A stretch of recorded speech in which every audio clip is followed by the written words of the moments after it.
So, hello, my name is Jake Shahit, as you probably know. And this year in Design Portfolio, I worked on a various number of things. I did oil paintings, which I've done in the past, so I expanded my body of work. I started some new stuff with the human figure and with the portrait. And I started teaching as well and used this class to further that. So, first of all, I had my new paintings and sketches, and this goes perfectly with the updates I made to my website. So let's head over there right now. So my website has 5 tiles now, which changed from being 3, and I put in urbanscapes as well as sketches this year, and expanded upon each category. So probably the biggest category right now is landscapes. So if we head on over there, we can scroll down and see my new paintings that are in. A lot of what I experimented with this year was new techniques in oil. For example, on the first one, the one called Foggy Pasture, I experimented with creating fog in paintings through the use of kind of smearing it with my finger and using the fog to create depth. And I thought that was something really cool that I learned this year. Something else I started doing is implementing animals into my landscape, like Quiet Night or Foggy Pasture if we go back up there. They both have horses, and this is something that I didn't do in my older paintings. One of my most popular paintings is what I call From the Fog, and looking at it, I should probably change that name to something having to do with a ship.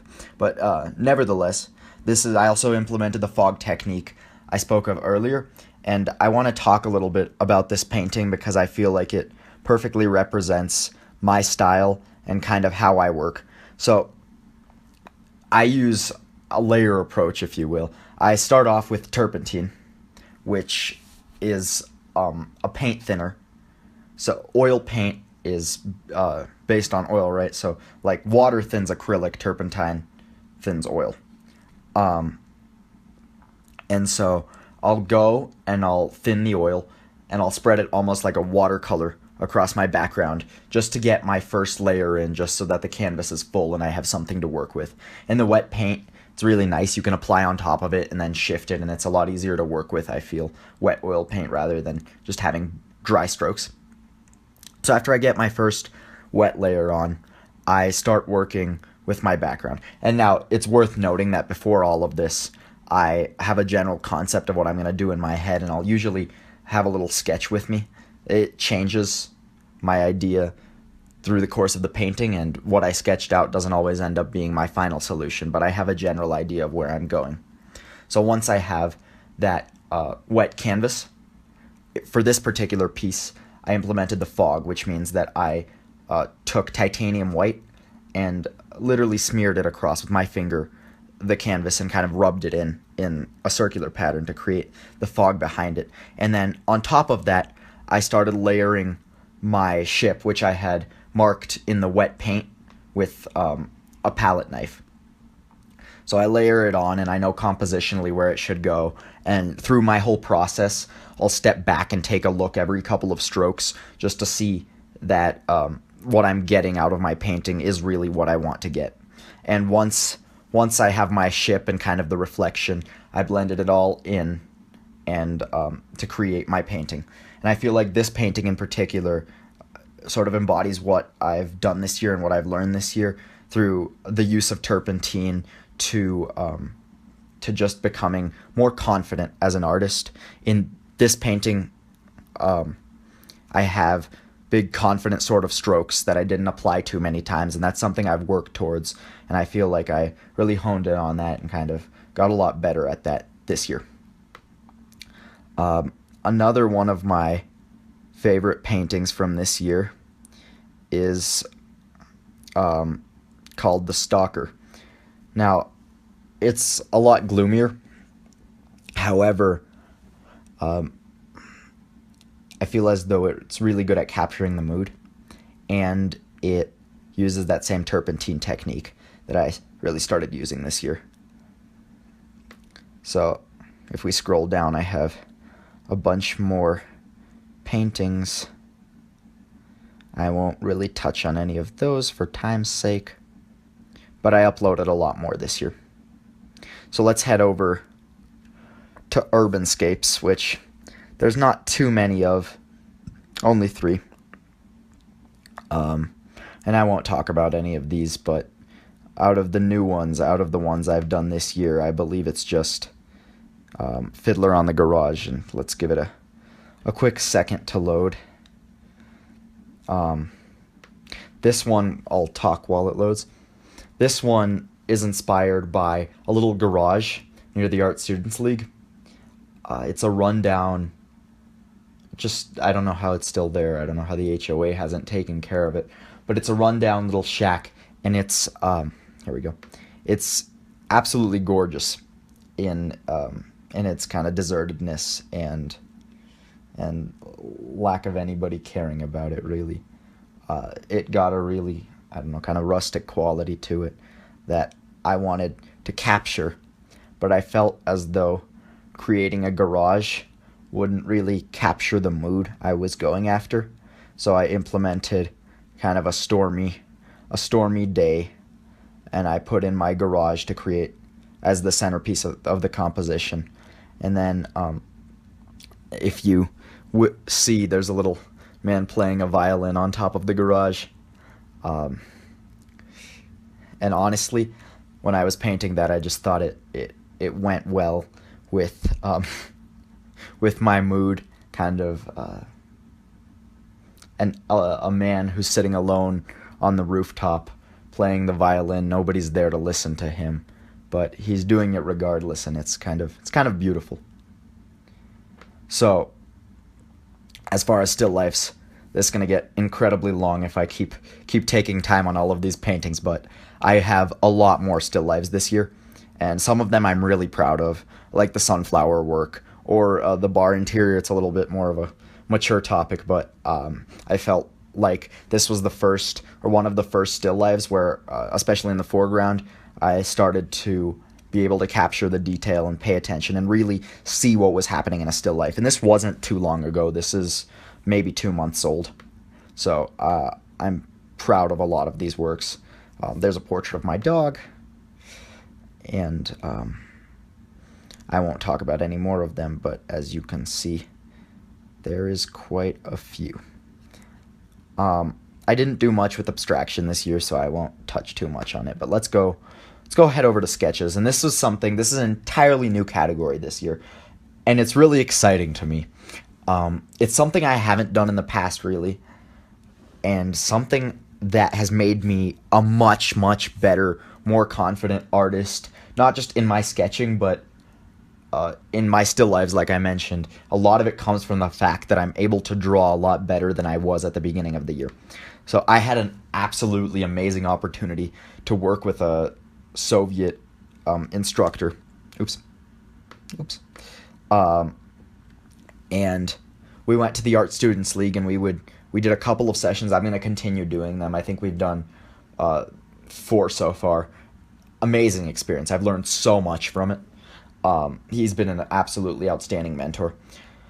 So there's this long pose and short pose that you can come to at the Art Students League, and essentially there's a model that stands for various amounts of time, and you draw her or him.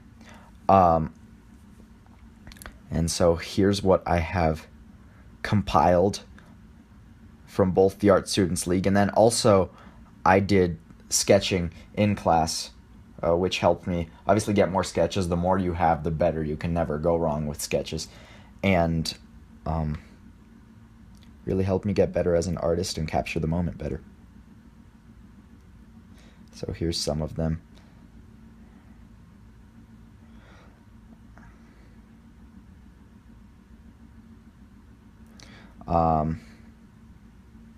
Yeah, that's about it for the website. So let's head on over back to the PowerPoint. Okay, so on this slide, I have my more specifically, this is what I built upon from the sketches, and I kind of, actually at my class presentation that I did third quarter, a lot of people told me that I should try doing acrylic or oil portraits, and I said, that's probably a really good idea. So I went ahead and did it, and here's two of them. Now my main struggle is, for whatever reason, my skull in these always turns out being too top heavy, so I have to play with that.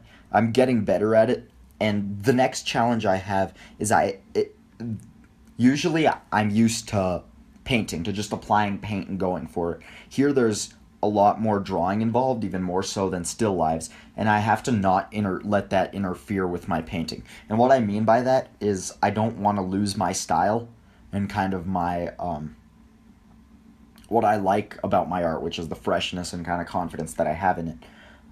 I don't want to lose that by being worried about the drawing and being sort of kind of drawing rather than painting, if that makes sense. So on the right side, I have an earlier portrait that I tried, and it's not 100% done, but it's I thought it was close at the time, at least. And it's not too long ago, but I feel like I almost tortured this work where I was trying to draw with paint, and that's just not what I want to do. And off to the left side is a more recent portrait. It got distorted a little bit in the picture, but what it shows is me actually painting and applying the strokes the way I do, and I think it captures the portrait in kind of real life a lot better than the portrait on the right. But it's been a lot of fun, and I've learned a huge amount from doing these portraits. And the last thing I've done is volunteering, and it's been such a cool experience. So I started at this little studio called Artistic Fox, just teaching middle schoolers. And let me tell you, I respect teachers a lot. Not an easy thing to do, and that's for sure. I came in, I had a curriculum of sorts, I would say. I had a plan on what I wanted to do, and that all went down the gutter really quickly. But it was a great learning experience. I realized that kids are, at least some of them, some kids are awesome when they're approached correctly and they have the tools, and when they have the desire. A lot of them are surprisingly intelligent, which, do what you will with that, but that was really cool to me, to watch them learn and kind of grow, even through the 3-4 months that I was there. So I taught this group of middle schoolers, and we started, I wanted to give them sort of an intro to academic drawing, which was probably the incorrect approach, looking back on it. You gotta, I think, introduce them to the media first and get them engaged in it, and then spiral back around to perspective and kind of how you construct a composition and how you actually draw. But a great learning experience, and now Ashley and I are starting a program that's geared towards smaller kids, and we just had our second class today, and that went really well. It's, again, really cool. I really like working with kids, and we got, I think at Mission Viejo, which is where we're teaching, we got a great batch of students, and they really want to learn. They really love art, and it's incredibly exciting when you get kids that are truly interested in what you're teaching. So that's what I'm doing right now with volunteering. As for the future of both my volunteering and my art, I want to continue to build with both. For the volunteering side of things, we were thinking of expanding it past Mission Viejo. It's another step. First, we have to obviously secure this and get all the kids engaged, but Ashley and I wanted to turn it into a nonprofit and possibly teach at a local library. And as far as the art aspect, I just want to keep doing art and keep learning. It's something I truly love and something I am truly passionate about. So, thank you. This year has been awesome, and it's been a great learning experience.